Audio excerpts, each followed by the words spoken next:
Okay, hari ni kita nak ke JB. Saya dengan Easter, dengan Siti Baung nak test power sound dia macam mana. Kita try sound dia kat konsert nanti macam mana. Abang letak Siti Baung tu, Rina nak duduk mana?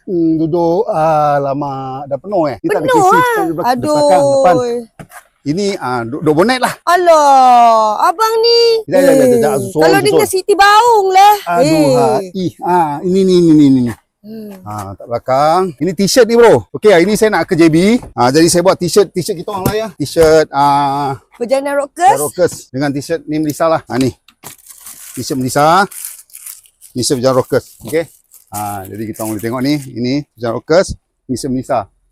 Kita Perjalanan Rockers ada limited off.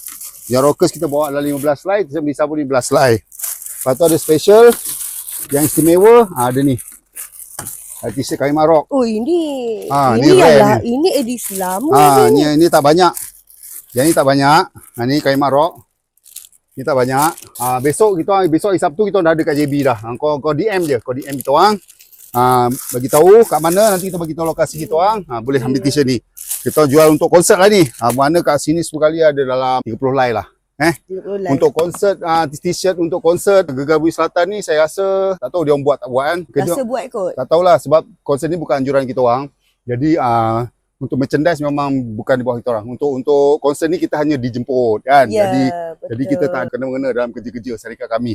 Kita bawa t-shirt kita orang. Ni t-shirt Perjalanan Rockers bisa. Kami jual dengan harga istimewa.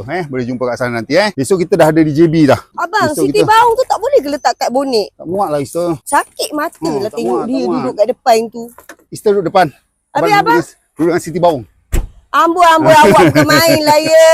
Daripada kat rumah dengan Siti Baung sampai kat sini pun dengan Siti Baung. Dia tak ada sarung. Abang menyada lah. Bye sayang. Ya,